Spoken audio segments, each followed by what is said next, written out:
Bom dia, PHN! Quem está feliz de estar aqui? Levante a mão, por favor, quem é a primeira vez que está no PHN.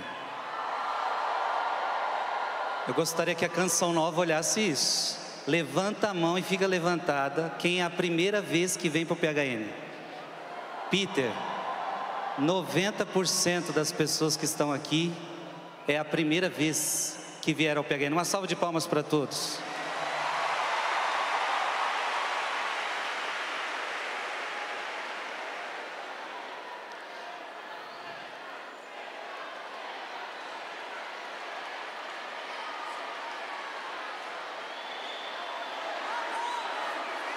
O que vocês estão pedindo?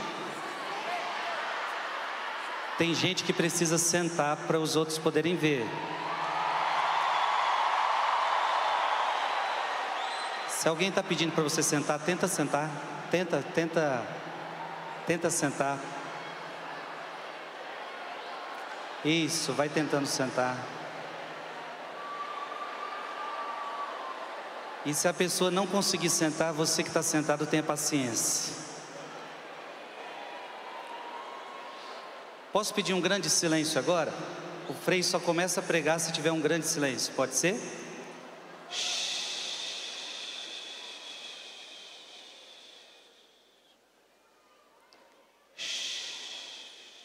Se tem alguém falando do seu lado, pede para ela fazer silêncio.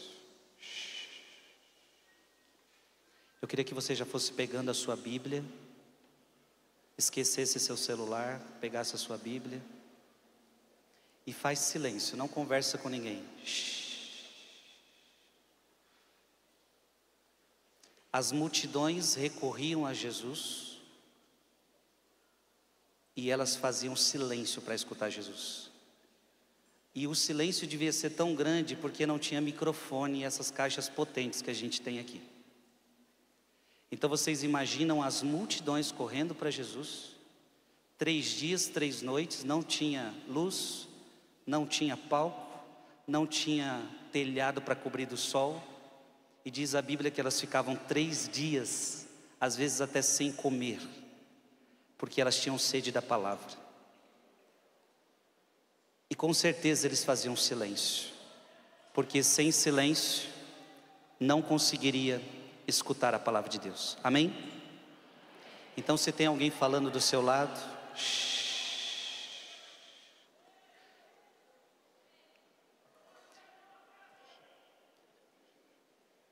eu queria que você abrisse a sua Bíblia em Efésios capítulo 2, versículo de 19 a 22. O PHN este ano está pregando sobre o querigma, uma pregação querigmática, ou seja, o amor de Deus, pecado, salvação, Espírito Santo, aquelas pregações que são bem querigmáticas. E a mim foi confiado pregar sobre comunidade. É uma das pregações que fazem parte do querigma. Essa passagem me deram como base. Eu vou lê-la agora, mas ela vai fazer sentido mais para frente da pregação. Mas já vamos ler. Efésios 2, de 19 a 22. Consequentemente, já não sois hóspedes nem peregrinos, mas sois concidadãos dos santos e membros da família de Deus, edificados sobre o fundamento dos apóstolos e profetas, tendo por pedra angular o próprio Cristo Jesus.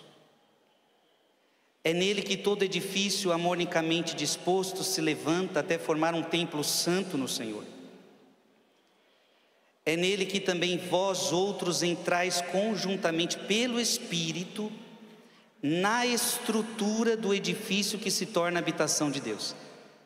Essa palavra é fantástica. mas você só vai conseguir compreendê-la no final dessa pregação. Amado irmão e amada irmã, ao rezar sobre o que pregar, sobre comunidade no PHN, Deus então me fez ir até a palavra de Deus, e nós vamos focar toda a nossa pregação, repita comigo, discípulos de Emaús. Nós vamos focar toda a nossa pregação nos discípulos de Emaús. Onde que nós encontramos os discípulos de Emaús? Depois da morte de Cristo. Eles eram discípulos de Cristo, e por causa da morte de Cristo estão tristes, estão desesperançosos, estão andando pelo caminho acabrunhados. Só que Jesus tinha avisado que ia morrer, Jesus tinha avisado que ia ressuscitar, e diga comigo assim: Jesus tinha avisado que ia morrer, Jesus tinha avisado que ia ressuscitar, e Jesus tinha dado uma palavra de ordem. Qual é a palavra de ordem que Jesus disse antes de morrer? Abra sua Bíblia em Atos dos Apóstolos. Atos dos Apóstolos, capítulo 1. Atos dos Apóstolos, capítulo 1, versículo 4.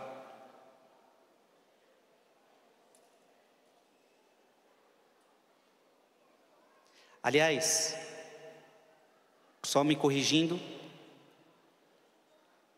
não, é isso mesmo. Atos dos Apóstolos, capítulo 1, versículo 4. Achou aí? Leia comigo. E comendo com eles, ordenou-lhes que não se afastassem de Jerusalém. O que ordenou? Não se afastassem de Jerusalém, mas que esperassem aí o cumprimento da promessa de seu pai, que ouvistes, disse ele, da minha boca, porque João batizou na água, mas vós sereis batizados no Espírito Santo daqui poucos. Jesus está falando da promessa do Espírito.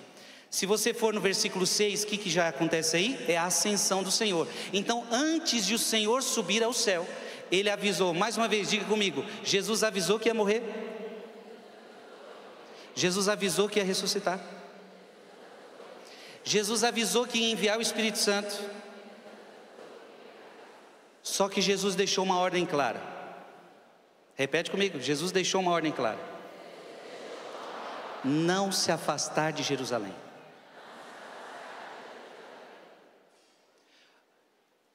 O que significa essa Jerusalém? Apocalipse vai usar para a palavra Jerusalém, a Jerusalém celeste, a igreja celeste. Então eu quero que você entenda como Jerusalém, igreja. É como se Jesus já estivesse preparando os seus discípulos: olha, eu vou morrer, eu vou ressuscitar, eu vou enviar o Espírito Santo sobre vocês, eu vou voltar ao meu Pai, mas eu quero que vocês se mantenham em igreja. Não é cada um no seu lugar, não é cada um no seu quadrado, não é cada um na sua casa, não é cada um com o seu Wi-Fi, não é cada um na sua internet, não é cada um no seu beco, é em comunidade. Eu quero que vocês permaneçam juntos em Jerusalém, eu quero que vocês permaneçam juntos na igreja, eu quero que vocês permaneçam juntos, Efésios, que eu acabei de ler, no fundamento dos apóstolos. Quem estava em Jerusalém? Os apóstolos. Nós lemos Atos dos Apóstolos capítulo 1, se nós lêssemos Atos dos Apóstolos capítulo 2, quem é que está em Jerusalém recebendo o Espírito Santo? Os apóstolos e a Virgem Maria. Onde que Jesus queria que os discípulos de Emaús estivessem? Em Jerusalém. Onde Deus quer que você esteja? Pode dizer, em Jerusalém. Olha para quem está do seu lado e diga: Deus quer que você esteja, que você não se afaste de Jerusalém, que é a igreja de Jesus Cristo, que é o fundamento dos apóstolos. Ficou claro, sim ou não? Vamos agora entrar no texto. Eu queria que você marcasse a sua Bíblia. A gente não vai sair mais desse texto. Por mais que eu peça para você abrir outros, nós sempre vamos voltar a este texto. Então pode abrir agora Lucas 24.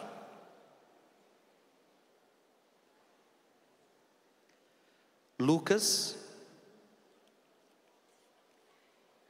24. Jesus já havia ressuscitado. E nós vamos agora nos deparar como estão os discípulos de Emaús.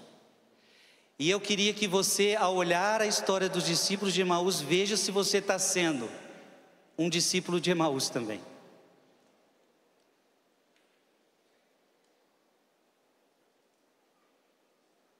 Achou aí na Bíblia? Lucas 24. Vamos ler versículo de 13 a 14. O que está escrito aí? Nesse mesmo dia, 2 discípulos caminhavam para uma aldeia chamada Emaús. Mas Jesus pediu para eles irem para Emaús? Eu não ouvi. Jesus pediu para eles irem para Emaús? Eles estão indo para... Jesus pediu para eles ficarem em...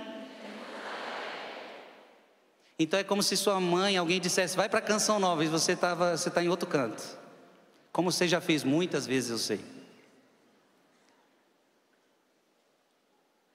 Jesus pediu para eles permanecerem em Jerusalém. Eles estão indo para...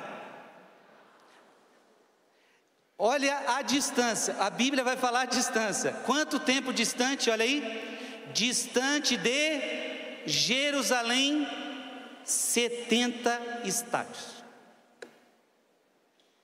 A Bíblia ainda ela está dando a distância para a gente, para dizer, deixar bem claro, eles estão se afastando da vontade de Jesus. Jesus pediu: permaneçam em Jerusalém. Eles estão afastados, distante de Jerusalém, 70 estádios. Jerusalém, lembra, é a igreja. Eu já quero dizer aqui, o quão distante você está afastado da igreja. E eu espero que este PHN seja a volta de muitos de vocês para a igreja de Jesus Cristo. Esse PHN.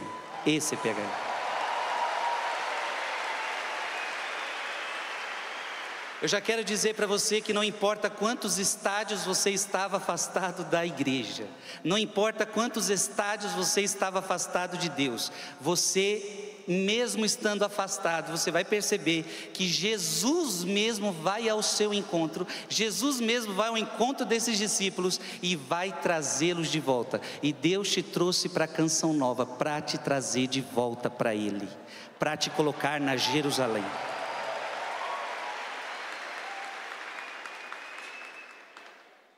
Eu sempre me emociono de vir pregar no PHN, porque um dia, com 14 aninhos de idade, eu estava aonde vocês estão.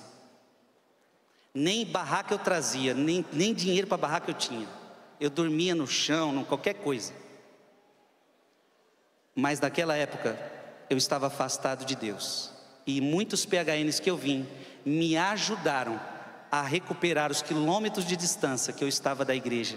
E os PHNs que eu participei me ajudaram muito a voltar para Jerusalém. Ergue a sua mão direita e diga: eu vou voltar para Jerusalém. Olha para quem está do seu lado: você vai voltar para Jerusalém. Quantos estádios eles estavam distante? Leia aí de novo: distante de Jerusalém. Eu não pesquisei quanto de distância é isso. Depois vocês pesquisam. Versículo 14, o que está escrito aí?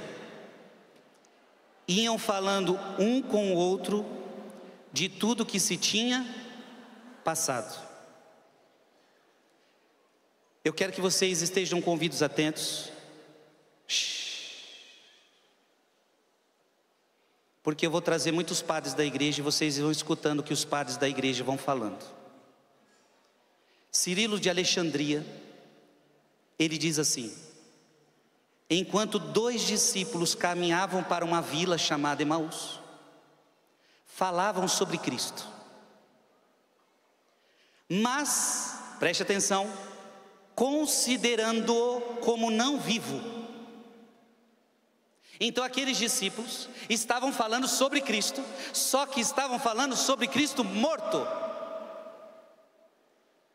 Estavam falando sobre Cristo, mas não como se Ele estivesse vivo. Não, Ele está morto, está tudo acabado.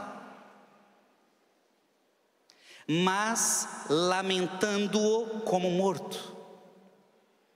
Enquanto conversavam, Jesus aproximou-se e seguiu com eles sem ser reconhecido por eles. Nós vamos chegar lá.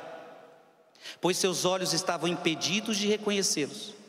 Sabei que esses 2 discípulos pertenciam ao número dos 70. Cirilo de Alexandria diz algo interessante. Lembra que Jesus escolheu 12, mas também escolheu 70? Esses discípulos de Emaús provavelmente faziam parte do grupo dos 70. Estavam discutindo sobre Cristo, mas um Cristo morto. Amado irmão e amada irmã,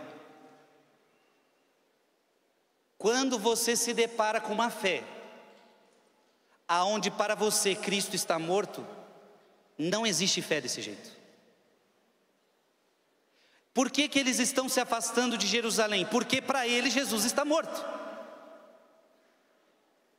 Por que que eu um dia fiquei afastado de Deus e fiquei afastado da igreja? Porque para mim as coisas de Deus não valiam para nada. Porque para mim as coisas de Deus estavam mortas. Porque eu não acreditava que eu pudesse ter relacionamento com Deus.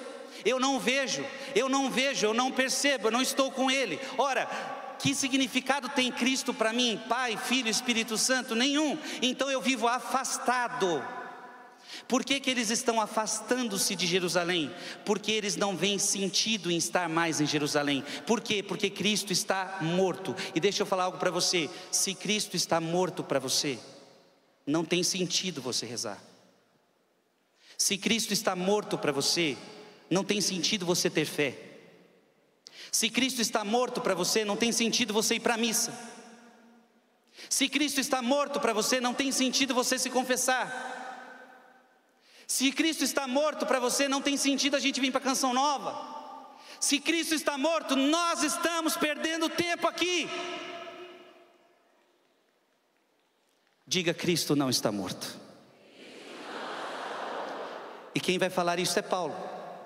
O que atraiu essa juventude inteira, que nem está cabendo aqui no rincão da Canção Nova, não é um Cristo morto, é um Cristo vivo.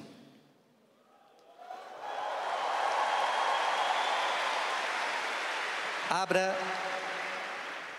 deixa em Lucas 24, não tire de Lucas 24. Agora abra sua Bíblia em 1 Coríntios, capítulo 15. 1 Coríntios, capítulo 15, versículo 14. Eu quero que você leia comigo. Repete comigo. 1 Coríntios 15, 14. Repete bem alto, bem alto. Se Cristo não ressuscitou...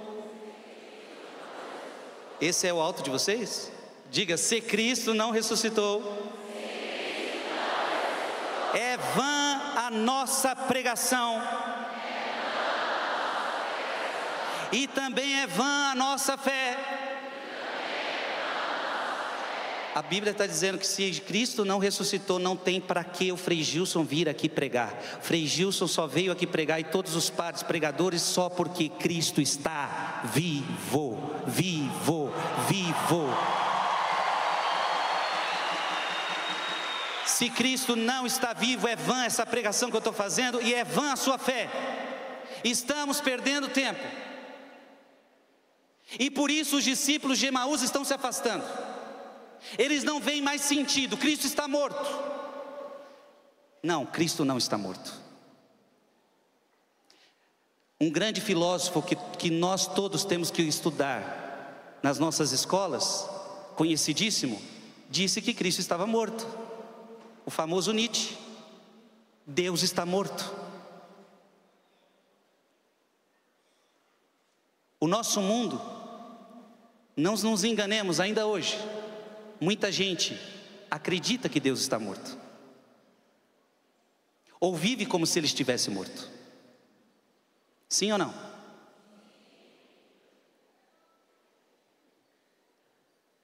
Então nós podemos viver uma fé em Cristo como se Ele estivesse morto. Abra a sua Bíblia em Apocalipse, capítulo 3, versículo 1. Apocalipse, capítulo 3, versículo 1. Ao anjo da igreja de Sardes escreve: eis o que diz aquele que tem os 7 Espíritos de Deus e as 7 estrelas: conheço as tuas obras, és considerado vivo, mas estás morto. Assim é os discípulos de Emaús, eles pareciam estar vivos, mas na verdade eles estavam mortos.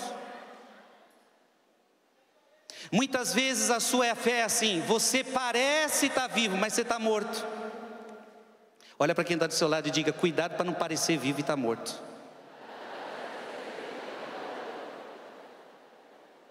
Abra a sua Bíblia em Marcos, capítulo 8. Marcos capítulo 8, versículo 18. Marcos capítulo 8, versículo 18. Tendo olhos não vedes, Jesus falando, porque depois nós vamos ver que os discípulos de Emaús não enxergavam Jesus. Mas como assim? Vocês têm olhos e não vedes? Tendo olhos e não vedes, e tendo ouvidos não ouvis? Não vos lembrais mais? Assim está os discípulos de Emaús. Abra sua Bíblia em Mateus capítulo 13. Mateus capítulo 13, versículo 15. Mateus capítulo 13, versículo 15. Porque o coração deste povo se endureceu. Discípulos de Emaús. E você vai se colocando nos discípulos de Emaús. O coração deste povo se endureceu. Taparam os seus ouvidos e fecharam os seus olhos. Vamos ver que Jesus vai falar com eles. Eles não conseguem entender que é Jesus. Nós vamos ver que Jesus vai aparecer para eles. Eles não vão ver Jesus. Então, por quê? Porque vocês endureceram o coração de vocês. Olham com os olhos, mas não veem. Ouvem com os ouvidos, mas não ouvem. Taparam seus ouvidos e fecharam seus olhos, para que seus olhos não vejam, seus ouvidos não ouçam, nem seu coração compreenda, para que não se convertam e eu os sare. Você está compreendendo, sim ou não? Diga comigo: às vezes a gente não consegue ver as coisas de Deus. Às vezes a gente não consegue ouvir as coisas de Deus. E por que a gente não consegue muitas vezes enxergar as coisas de Deus? Porque nós endurecemos o coração. Eu quero que você abra a sua Bíblia agora em 1 João. 1 João capítulo 2, versículo 16. Muitos endurecem o coração por causa dessa palavra. Porque tudo que há no mundo, a concupiscência dos olhos, ou melhor, a concupiscência da carne, a concupiscência dos olhos e a soberba da vida não procede do Pai, mas do mundo. Ou seja, quando você começa a ter uma vida mundana. E o que é uma vida mundana? Afastado de Jerusalém. Você começa a não mais escutar Deus, e você consegue não mais ver Deus. E por que você não consegue mais ver? Porque os teus olhos estão cheios de concupiscência. Porque os teus ouvidos estão cheios de concupiscência. Então você começa a não compreender a palavra de Deus. Vocês vão perceber que os discípulos de Emaús não compreendem o que aconteceu. Eu quero que você entenda uma coisa: você precisa compreender que Cristo morreu por você, ressuscitou por você e derramou o Espírito Santo sobre você. Se você não compreender esse mistério da centralidade da nossa fé, você não vai ter uma fé verdadeira, você não vai conseguir permanecer em Jerusalém. Você precisa ter uma compreensão clara: Cristo veio para este mundo para morrer e ressuscitar por mim. É uma experiência pessoal. Diga comigo: eu preciso fazer essa experiência pessoal. Abra sua Bíblia, 2 Coríntios. 2 Coríntios 4:4.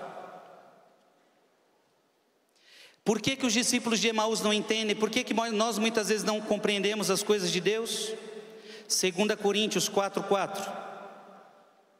Para os incrédulos, cujas inteligências o Deus deste mundo obcecou, a tal ponto que não percebem a luz do Evangelho. Repete comigo essa palavra: para os incrédulos, cujas inteligências o Deus deste mundo obcecou. O Deus deste mundo obcecou a tal ponto que não percebem a luz do Evangelho, onde resplandece a glória de Cristo, que é a imagem de Deus. Por que você não compreende as coisas de Deus? Porque o Deus deste mundo obcecou você. Por que você não compreende as coisas de Deus? Aqui a palavra deixou claro: para os incrédulos, cujas inteligências o Deus deste mundo obcecou, a tal ponto que não percebem a luz do Evangelho.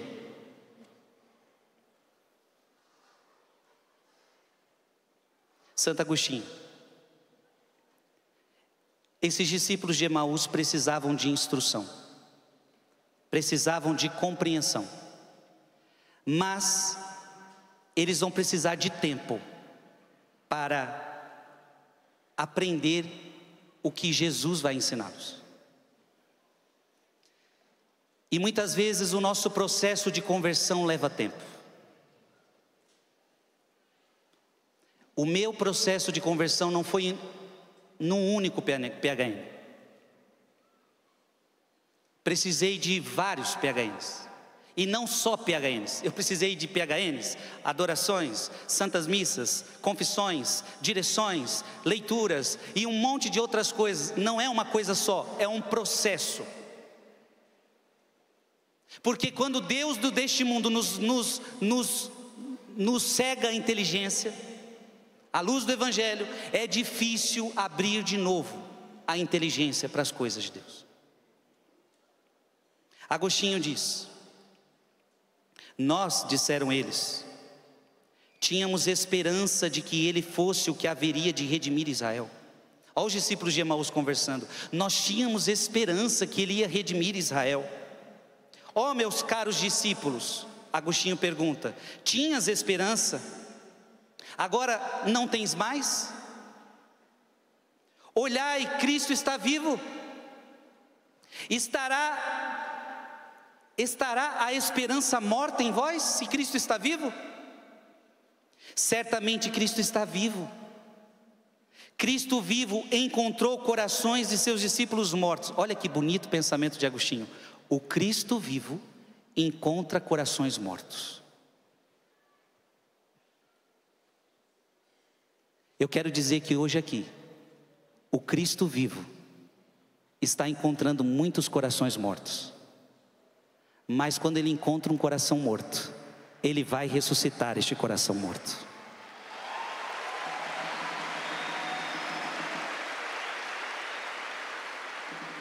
Diga comigo, o Cristo vivo encontrou o coração dos discípulos de Emaús mortos.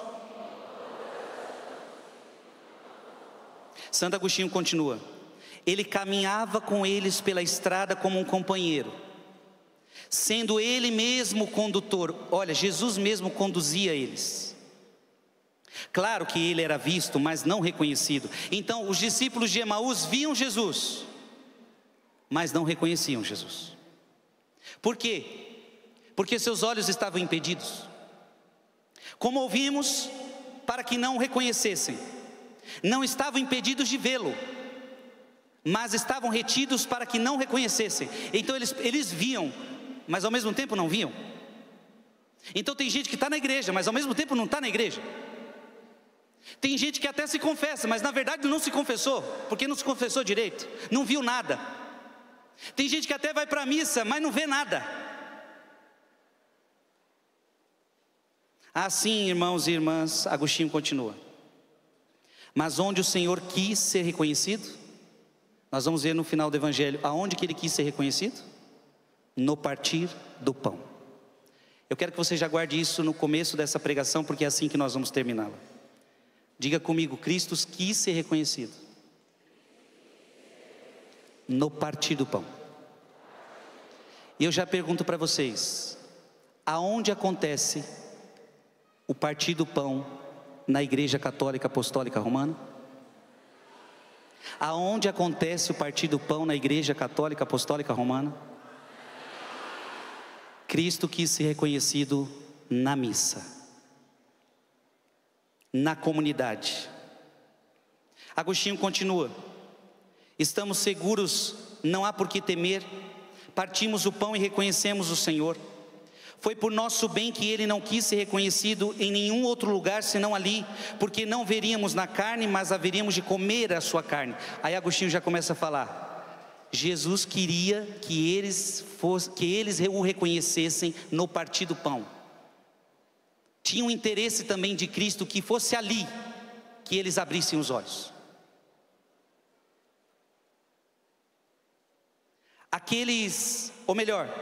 A ausência do Senhor, na verdade não é ausência. Tende fé e aquele que não podeis ver está convosco. Aqueles dois mesmo, quando o Senhor falava com eles, não tinham fé, porque não criam que ele ressuscitara, não tinham esperança de que ele pudesse ressuscitar, tinham perdido a fé, tinham perdido a esperança, caminhavam mortos com Cristo vivo. Repete comigo: caminhavam mortos com Cristo vivo, caminhavam mortos com a própria vida, porque diz a palavra que Cristo é a vida caminhava com eles, mas eles caminhavam mortos com a vida do lado deles. Você não pode caminhar morto se a vida está contigo. Amém? Diga: eu não posso caminhar morto, porque o Cristo vivo está comigo. Jesus está falando do partir do pão. Abra sua Bíblia em João capítulo 6, versículo 54. João capítulo 6, versículo 54. Quem come a minha carne e bebe meu sangue tem a vida eterna. Ó que bonito. E eu o ressuscitarei no último dia. Então quem caminha com Cristo na Eucaristia, quem come a carne do Senhor é vivo. Quem comunga Cristo recebe vida eterna. Eu ressuscitarei no último dia. Amém? Voltemos para Lucas. Lucas 24, de 15 a 17. Enquanto iam conversando e discorrendo entre si, o mesmo Jesus aproximou-se deles e caminhava com eles. Então Jesus se aproximou deles e caminhava com eles. Mas os olhos estavam-lhe como é que estavam os olhos deles? Vendados, e não o reconheceram.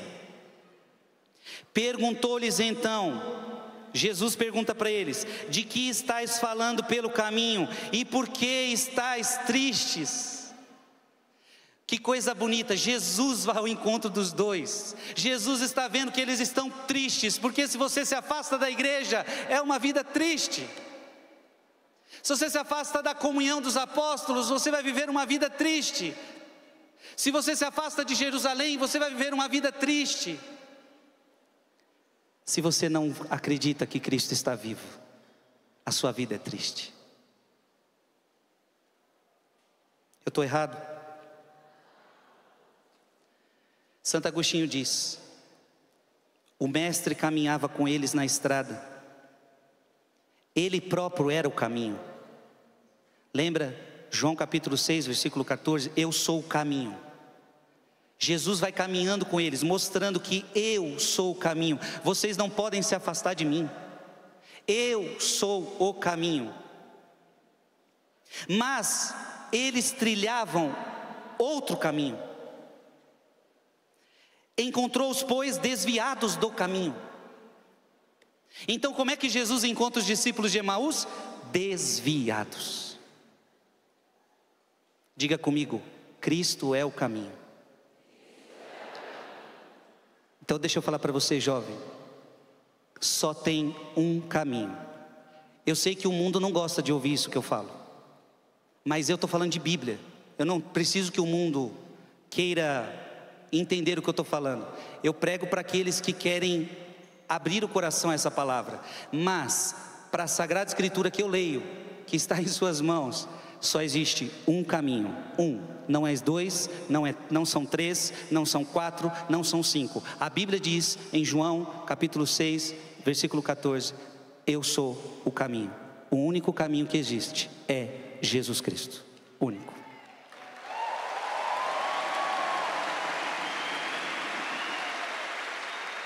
Mas você é obrigado a entrar nesse caminho? Você é obrigado? Não, você não é obrigado. Só que se você não entrar neste caminho, você vai fazer um caminho diferente, e você então está se desviando de Cristo. É o que Santo Agostinho está falando dos discípulos de Emaús. Eles não estavam mais no caminho, eles estavam desviados do caminho. Afinal, Agostinho continua: quando estava com eles antes da paixão, predisse tudo, que ele sofreria, morreria, ressuscitaria ao terceiro dia. Ele predissera tudo, mas sua morte apagara aquilo de sua memória. Então aqueles discípulos ficaram tão abalados ao vê-lo pendurado na cruz, que esqueceram o seu ensinamento. Não esperavam que ele ressuscitasse, nem se lembraram de que ele prometera. A tristeza tomou conta do coração deles, sendo que Romanos capítulo 14, versículo 17 diz: o reino de Deus não é comida nem bebida, mas justiça, paz e alegria no Espírito Santo. Diga comigo: o reino de Deus é alegria no Espírito Santo. Se você for um cristão de verdade, você nunca fica triste. Se você for um homem cheio do Espírito Santo, uma mulher cheia do Espírito Santo, você nunca fica triste, porque o reino de Deus não é comida nem bebida, mas justiça, paz e alegria no Espírito Santo. Portanto, todos os jovens que vieram para cá vão sair com a alegria do Espírito Santo.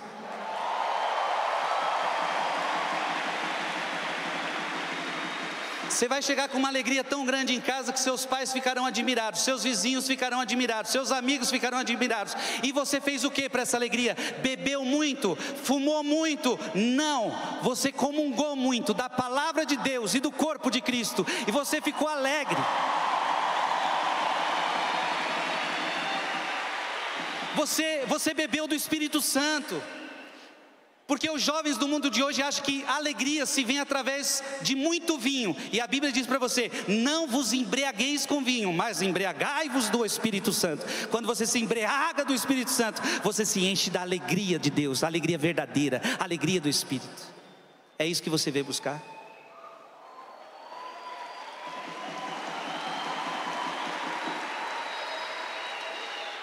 Eles não trilhavam o caminho. Eu quero até me corrigir, eu falei que eu sou o caminho, a verdade e a vida, João 6,14, mas é o contrário. Ou melhor, deixa eu conferir aqui, né? Porque parece que é João 14,6. João 14,6. Eu errei mesmo. João 14,6. Jesus lhe respondeu: eu sou o caminho, a verdade e a vida. Ninguém vai ao Pai senão por mim. Diga comigo: eu sou o caminho, a verdade e a vida. Ninguém vai ao Pai senão por mim. Então diga comigo: eu não posso desviar do caminho que é Jesus. Por isso você não pode abandonar a igreja. Jesus pediu para você: permaneça em Jerusalém, permaneça no fundamento dos apóstolos. Jesus falou para os apóstolos: quem vos recebe, a mim recebe. Eu quero que você agora abra essa palavra que está em Hebreus capítulo 10, versículo 25. Hebreus capítulo 10, versículo 25. Hebreus capítulo 10, versículo 25. Eu quero que você repita comigo bem alto essa palavra. Não abandonemos a nossa assembleia. Mais alto. Não abandonemos a nossa assembleia. Diga comigo: não abandonemos a igreja, como é costume de alguns, mas admoestamo-nos mutuamente, e tanto mais quando vedes aproximar-se o grande dia. O grande dia da volta de Cristo está chegando. Você não pode se afastar de Jerusalém. Amém? Olha para quem está do seu lado e diga: é uma palavra para você hoje. Você não pode abandonar a assembleia. Você não pode abandonar a igreja, como alguns costumam fazer. Não seja Maria vai com as outras. Você cantou antes da minha pregação que aqui é o seu lugar. Amém? Diga: aqui é o meu lugar. Aleluia.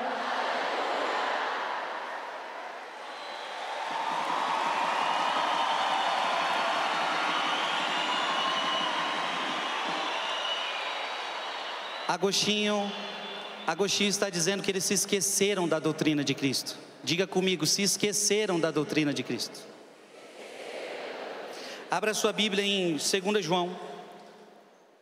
2 João capítulo 1.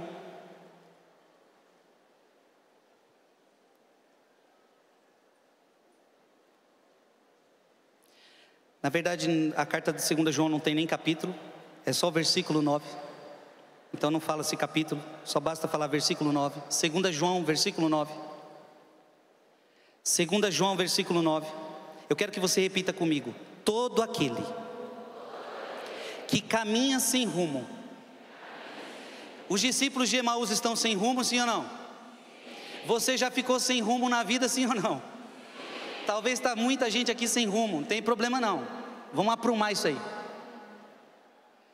Leia aí comigo, de novo, repete comigo: todo aquele que caminha sem rumo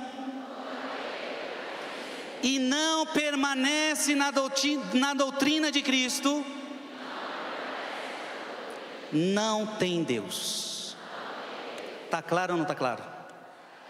Fala para a pessoa que está do seu lado: não tem jeito de a gente escapar. Se a gente não permanecer na doutrina de Cristo, a gente não vai ter Deus. Eu quero que você aplaude essa palavra.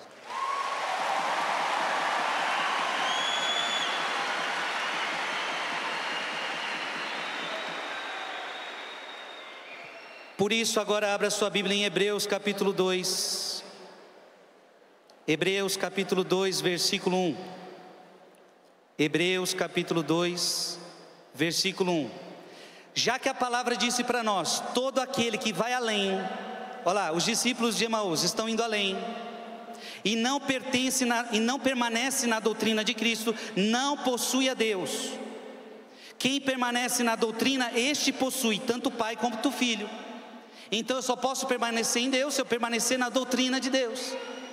Os discípulos de Emaús não estão permanecendo na doutrina de Deus. É por isso que Hebreus capítulo 2, versículo 1 vai dizer o seguinte: por isso é necessário prestarmos a maior atenção à mensagem que temos recebido. Olha para quem está do seu lado e diga: você precisa prestar atenção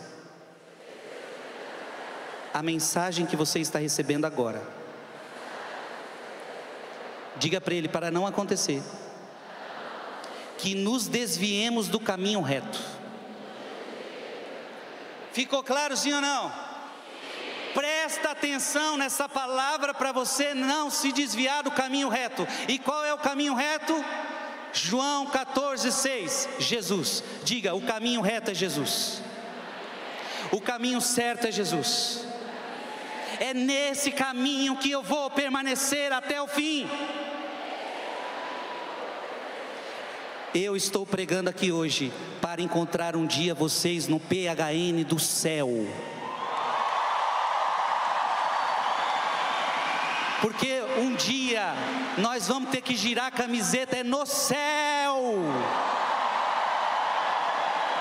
O que adianta girar a camiseta aqui, meu filho, ó, e depois no céu não girar nada?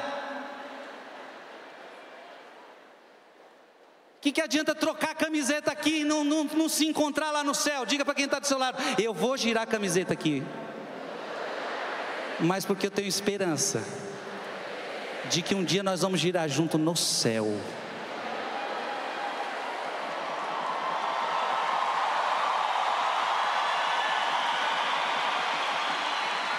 E Peter, não é à toa que quando se gira a camiseta se canta a música que fala: o meu lugar é o céu. Porque o lugar de girar a camiseta verdadeiro e real é lá que nós vamos ter que girar.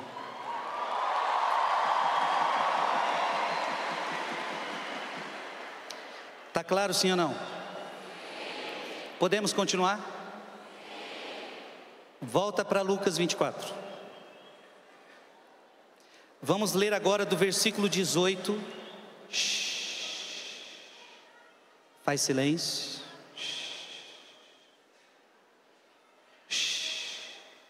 Se tem alguém falando do seu lado, pede para fazer silêncio.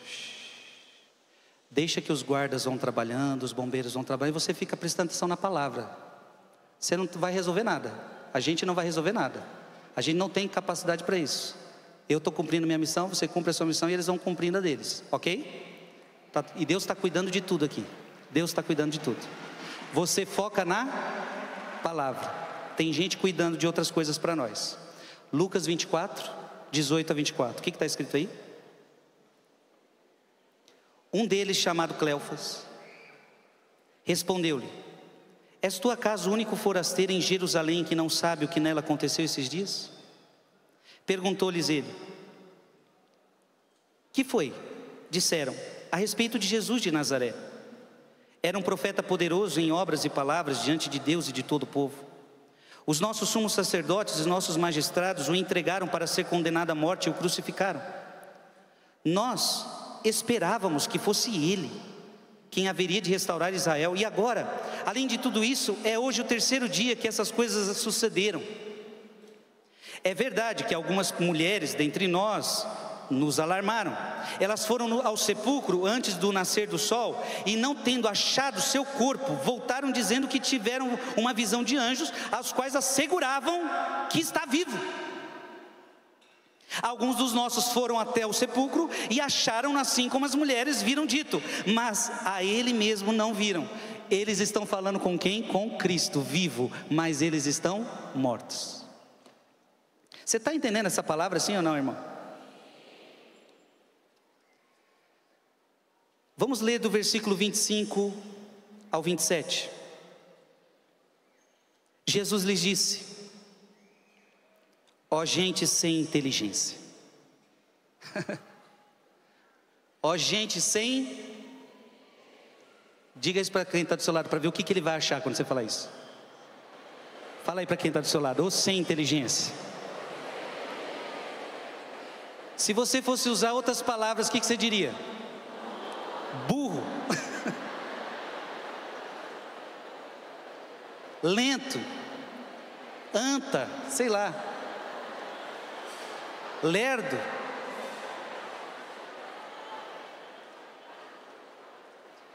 Coloca a mão na sua cabeça.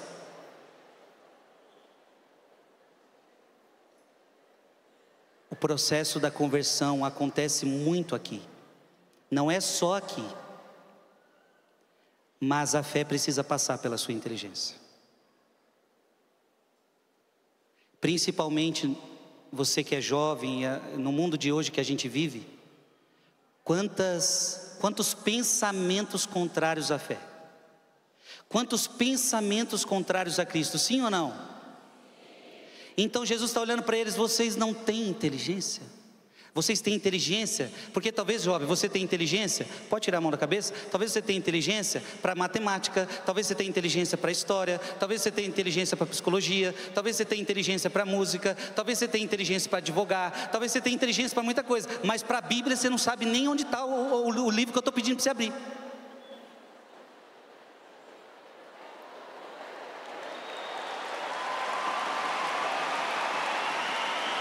Às vezes você é capaz de ver um processo difícil de advocacia, ou seja, você tem inteligência para aquela coisa, mas você não tem inteligência para as coisas de Deus. Aqui eu estou falando da inteligência das coisas de Deus, e não é uma inteligência de teologia, de alguém muito, esse é sabedorzão, não, é mente aberta para ouvir a palavra de Deus. A sua mente está fechada, porque o Deus deste mundo obcecou você, obcecou o seu entendimento. Agora bate na sua testa e fala: abre a minha inteligência para ouvir a tua palavra, para entender a tua palavra. Pode bater na testa do outro devagar. Fala: abre essa inteligência, Senhor.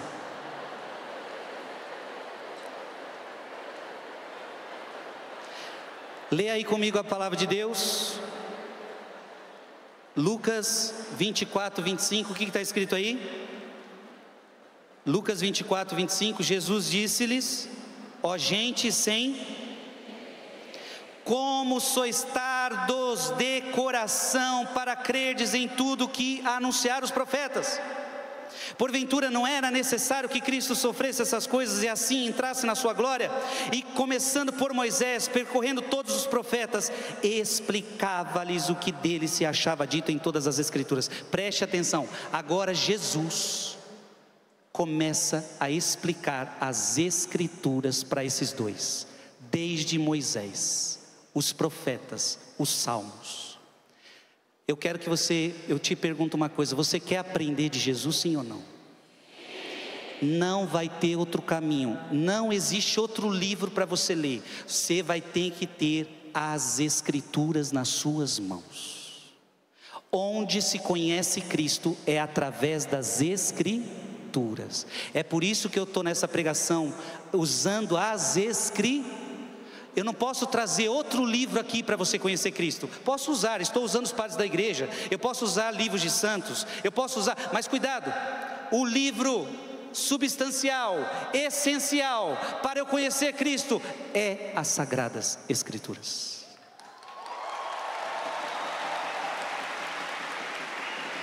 E é uma vergonha você que tem o último iPhone, mas não tem uma Bíblia na sua casa. O último iPhone você tem, mas a Bíblia não tem. Eu tenho aplicativo, falei, não, tenho aplicativo também, mas Bíblia na mão, na mão, saber ler, inteligência, abre meu coração para essa palavra. Levanta essa palavra aí, você que está com a palavra na mão, levanta, e dá um grito para a palavra de Deus, aplaude a palavra de Deus. Suas mãos agora têm palavra de salvação, palavra de vida eterna. É palavra do Frei Gilson, é palavra de Deus, amém? Escuta, Agostinho diz: então ele começou a expor-lhe as escrituras para ajudá-los a reconhecer a Cristo precisamente no ponto em que o haviam abandonado. Abriu-lhes as escrituras para que compreendesse que se ele não tivesse morrido, ele não poderia ser o Cristo. Cristo então foi explicando tudo para eles. Ainda assim, mesmo Jesus explicando as escrituras, Agostinho diz, mesmo assim, não reconheceram a presença de Jesus. Tem gente que fica ouvindo a gente pregar, ouvindo as escrituras, e mesmo assim, não reconhece a presença de Jesus. Os discípulos de Emaús estão ouvindo as escrituras, mas eles ainda não reconhecem a presença de Jesus. porque eles são tardos de coração, eles são sem inteligência. Então coloca a mão no seu coração e diga: eu não posso tardar esse coração. Em outras palavras, você está lerdo, você está demorando, meu filho. Então você assiste um filme e uma série, logo você se conecta, logo você se emociona, logo você chora, logo você ri, logo você está comendo pipoca, logo você está conversando com todo mundo sobre aquele filme. Você não foi lerdo para entender aquele filme, você não foi lerdo para entender aquela série. Vai quando pega a Bíblia, vai quando ouve a palavra de Deus, é lerdo para crer, é lerdo para acreditar, é tardo de coração. Demora anos e anos para aquela palavra entender o que significa e colocá-la na minha vida. Você está entendendo? Sem inteligência, lerdo de coração, tardo de coração. Acelera, meu filho, esse coração para as coisas de Deus. Nós vamos chegar agora nisso. Deixa o teu coração arder pela palavra de Deus.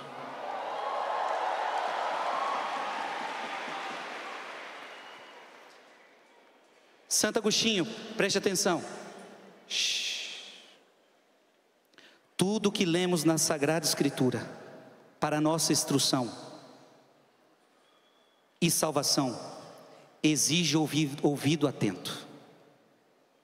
Repete comigo o que Agostinho acabou de dizer. Tudo que lemos na Sagrada Escritura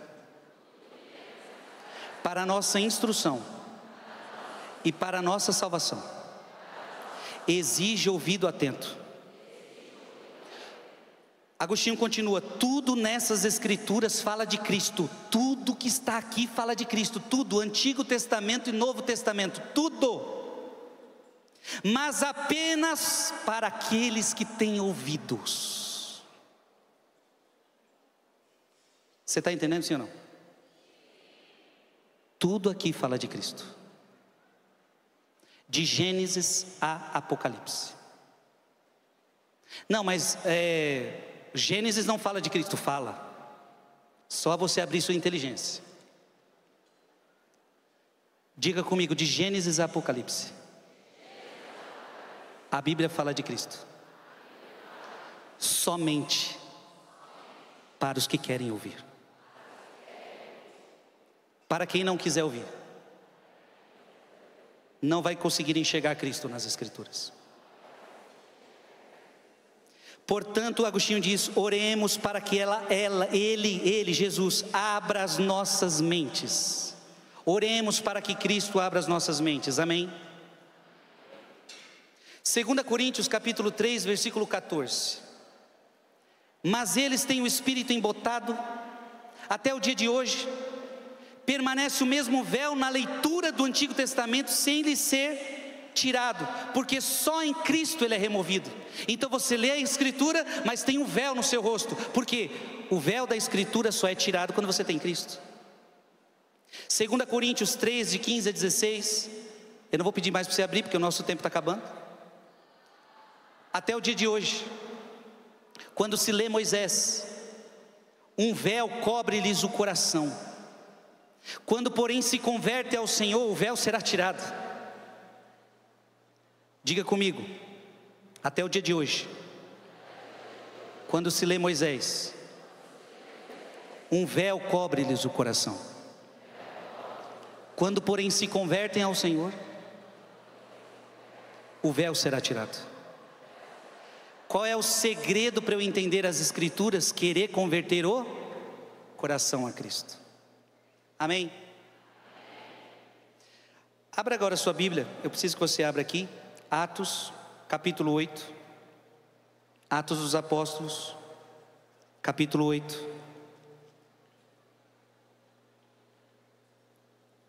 Versículo 30 ou versículo 29. Atos capítulo 8, versículo 29. O Espírito disse a Filipe: aproxima-te para bem perto deste carro. Filipe aproximou-se e ouviu que o eunuco lia. Veja, o eunuco lia o profeta Isaías e perguntou-lhe: porventura entendes o que estás lendo? Veja, alguém estava lendo a Bíblia, alguém estava lendo a palavra de Deus, alguém estava lendo a Sagrada Escritura. Você entende o que você está lendo? Versículo 31, respondeu-lhe, eu quero que você diga comigo, como é que eu posso se não há alguém que me explique? Jovem, para você entender as Sagradas Escrituras, alguém precisa ensinar para você. E para nós católicos, quem ensina a gente a ler a Bíblia é a nossa igreja católica, apostólica, romana.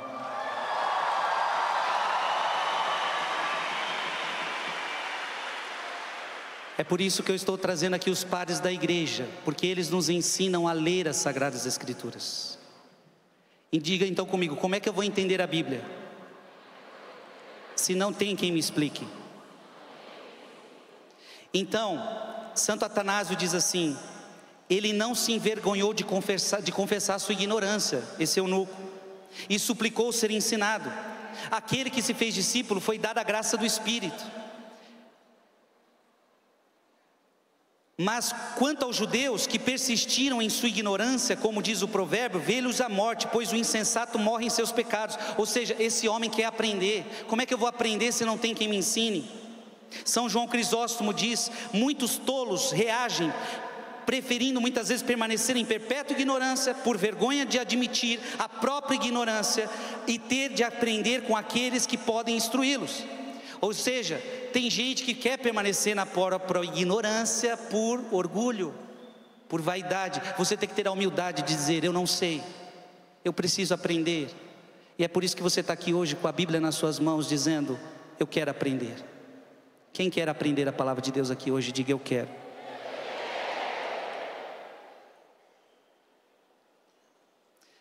Voltemos a Lucas. Lucas 24, de 28 a 29. Aproximaram-se da aldeia por onde iam, e ele fez como que quisesse passar adiante. Jesus então tinha explicado as Escrituras para eles, e agora Jesus fez como se fosse embora, fingiu, mas eles forçaram-no a parar e disseram, fica conosco, já é tarde, e já declina o dia. Então entrou com eles. Vocês estão entendendo o que está acontecendo aqui, sim ou não? São Gregório Magno diz, Jesus fingiu que ia mais longe, porque ainda era como que um estrangeiro no coração daqueles homens. No coração dos discípulos de Emaús, ele ainda era estrangeiro. Eles não estão vendo Jesus, eles não estão reconhecendo Jesus. Então Jesus finge que vai adiante, porque tinham pouca fé no Salvador. Apocalipse capítulo 3, versículo 20, eis que estou à porta e bato, se alguém ouvir a minha voz e abrir, eu entrarei em sua casa, cearei com ele e ele comigo. Abra a porta da sua casa, eu vou entrar na sua casa. Eu ainda sou um estrangeiro. Jesus é um hóspede na sua casa? Jesus é um estrangeiro na casa do seu coração? Ou Jesus é um morador do seu coração? Diga comigo, no meu coração, Jesus não é estrangeiro, Jesus é morador. Ah, que palavra linda, diga, Jesus é morador. Jesus mora na minha casa. Amém? O que eles estão pedindo para Jesus? Fica conosco, Senhor. E agora eu quero que todos nós nos lembremos de uma oração tão bela, do grande, que eu sei que vocês amam ele, do grande Padre Pio de Petreutina. Eu quero que todo mundo, com muito amor no coração, deixe o seu coração abrasar agora. Coloca a mão no seu coração e você vai repetir comigo, fica comigo, Senhor, pois preciso da tua presença para não te esquecer. Sabes quão facilmente eu posso te abandonar. Fica comigo, Senhor, porque sou fraco e preciso da tua força para não cair. Fica, Senhor, comigo, porque és minha vida, e sem ti eu perco o fervor. Fica, Senhor, comigo, porque és minha luz, e sem ti reina a escuridão. Fica, Senhor, comigo, para me mostrar a tua vontade. Fica, Senhor, comigo, para que eu ouça a tua voz e te siga. Fica, Senhor, comigo, pois desejo amar-te e permanecer sempre em tua companhia. Fica, Senhor, comigo, se queres que te seja fiel. Fica, Senhor, comigo, por mais pobre que seja minha alma, quero que ela se transforme num lugar de consolação para ti, um ninho de amor. Fica comigo, Jesus, pois se faz tarde e o dia chega ao fim, a vida está passando, a morte está chegando, o julgamento está chegando, a eternidade se aproxima. Preciso de ti para renovar minhas energias e não parar no caminho, e não me distanciar de Jerusalém. Está ficando tarde, a morte avança. Eu tenho medo da escuridão, das tentações, da falta de fé, da cruz, das tristezas. Ó, quanto eu preciso de ti, meu Jesus, nesta noite de exílio, neste mundo que eu vivo num vale de lágrimas. Fica comigo nesta noite, Jesus, pois ao longo da vida, com todos os seus perigos, eu preciso de ti. Faze, Senhor, que eu te reconheça, como te reconheceram teus discípulos, ao partir do pão, a fim de que a comunhão eucarística seja a luz a dissipar a escuridão, a força a me sustentar, a única alegria do meu coração. Fica comigo, Senhor, porque na hora da morte, eu quero estar unido a ti, se não pela comunhão, ao menos pela graça e pelo amor. Fica comigo, Jesus. Eu não te peço consolações divinas, porque não as mereço. Apenas te peço o presente da tua presença. Ah, isso eu te suplico. Fica comigo, Jesus, pois só é a ti que eu procuro. O teu amor, tua graça, tua vontade, teu coração, teu espírito, porque te amo. E a única recompensa que te peço é de te amar sempre mais. Com este amor resoluto, desejo amar-te de todo o coração, enquanto estiver na terra, para continuar a te amar perfeitamente por toda a eternidade. Amém, amém, amém, amém. Faz festa para essa oração tão linda que você rezou agora.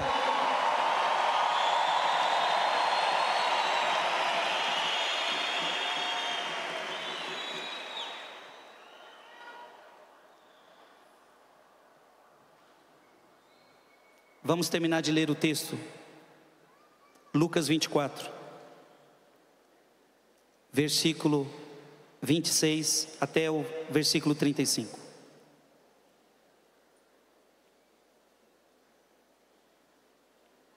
Lucas 24, de 28 a 35. Aproximaram-se da aldeia para onde iam, e fez como se quisesse passar adiante, mas eles forçaram-no a parar, e disseram: fica conosco, já é tarde e já declina o dia. Entrou então com eles. Aconteceu que, estando sentado conjuntamente à mesa, ele tomou o pão, abençoou-o, partiu e serviu-lhe. Então se lhes abriram os olhos. Quando é que abriram os olhos deles? Na hora da missa. Se você é um verdadeiro católico, um católico nunca pode estar longe da missa. A missa é o lugar onde a gente encontra Jesus.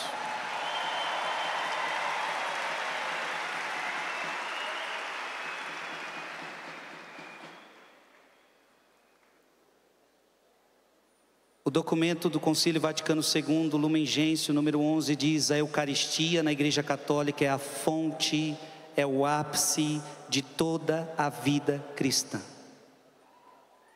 É a fonte, é o ápice de toda a vida cristã.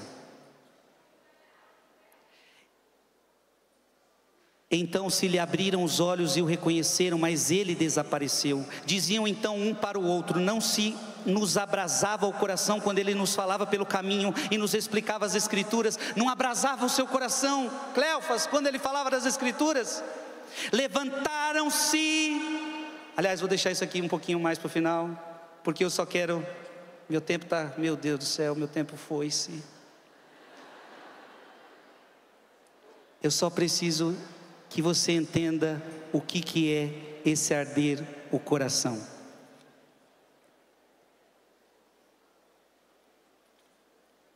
Preste atenção nessa palavra.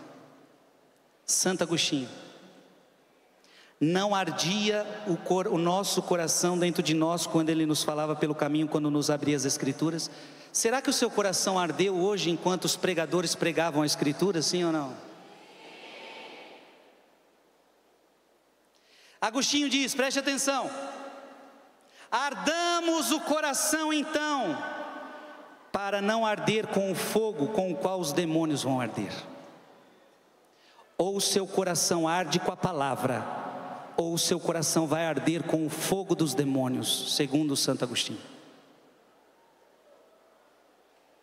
Sede abrasados com o fervor da caridade, para vos diferenciardes dos demônios.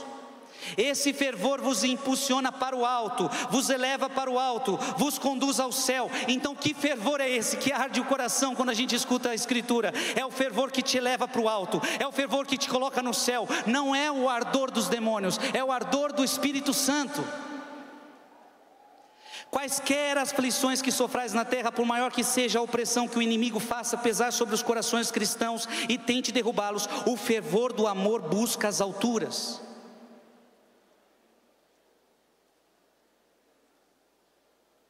Então, eles deixaram-se abrasar o coração. Os seus olhos se abriram. E eles reconheceram Jesus ao partir o pão. Os discípulos de Emaús estavam distantes. 70 estádios. Não entendiam as Escrituras. Não entendiam a morte. Não entendiam o sofrimento, não entendiam a ressurreição, não compreendiam Cristo. Os discípulos de Emaús estavam cegos, surdos, lentos para crer, mas Cristo se aproximou deles, catequizou eles, aqueceu de novo o coração deles, e diz a Bíblia que nós lemos agora: não ardia os nossos corações. Eu quero que o coração de muita gente aqui arda outra vez pelo Santíssimo Sacramento, arda outra vez pelas Sagradas Escrituras, arda outra vez pela presença do Senhor. O seu coração vai arder de novo pela presença do Senhor. Seus olhos vão se abrir, a sua inteligência vai se abrir, e eles reconheceram Jesus ao partir o pão. Que a maior experiência que você faça na sua vida cristã, no seu PHN, em qualquer lugar que você esteja, dentro da igreja, tem que ser, a maior experiência nossa é numa missa, ao partir o pão. Não, você não vai fazer a maior experiência hoje no show do Frei Gilson hoje à noite. Hoje você vai fazer a maior experiência da sua vida na missa de hoje à tarde.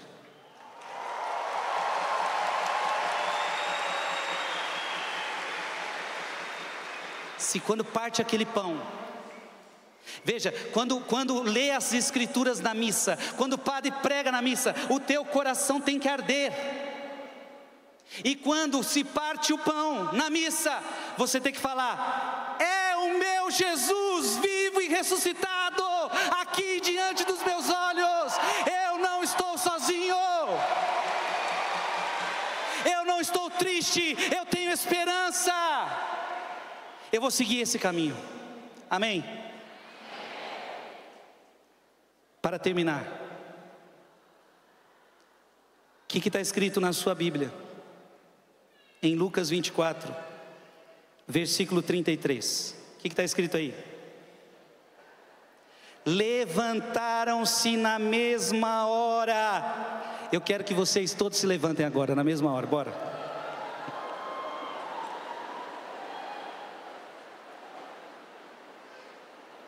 Levanta com a Bíblia na mão, levanta com a Bíblia na mão.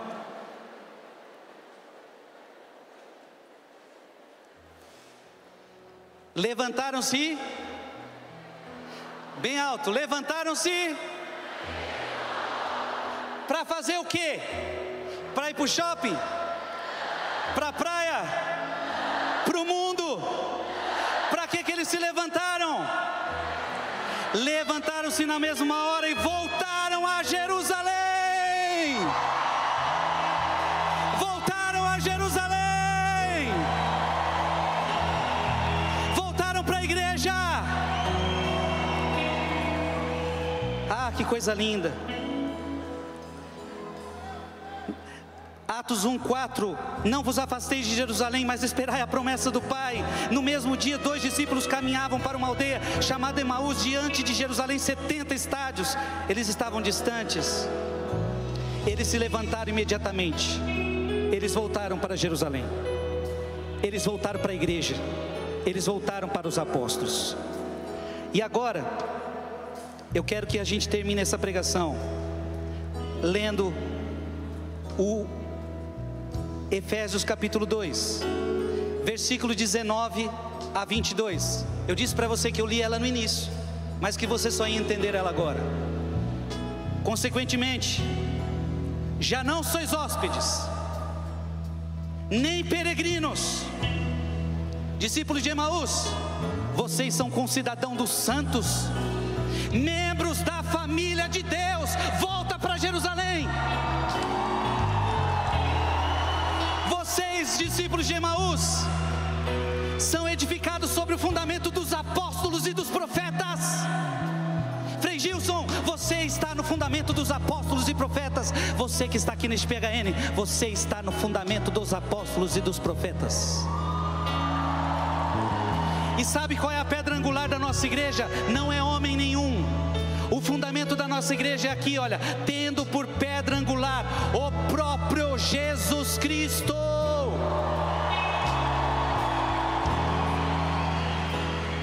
É nele que todo edifício harmonicamente disposto se levanta, até formar um templo santo no Senhor. É nele que também vós outros entrais conjuntamente pelo Espírito na estrutura do edifício que se torna a habitação de Deus. Entra na estrutura de Jerusalém, entra no edifício de Jerusalém, entra no templo de Jerusalém e não saia mais. Diga comigo: Jerusalém é o meu lugar. Ergue teus braços e diga: eu vou voltar para Jerusalém. Só precisa voltar quem saiu. Então se você saiu, você volta. E se você está, você não sai. Então tem uns aqui que precisam dizer assim: eu vou voltar para Jerusalém. E alguns aqui precisam dizer: eu nunca vou sair de Jerusalém.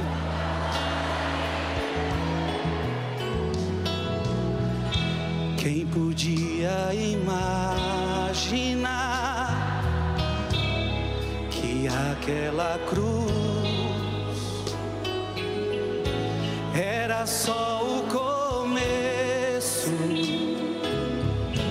de uma história de amor? Confessavam com grande dor tudo que se passou. E jamais esperavam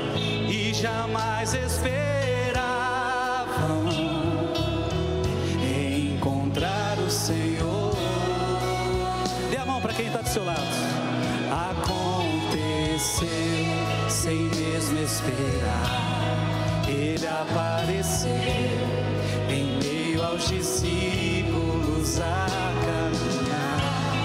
Falava de amor e o som de sua voz. O que o som da voz dele fazia?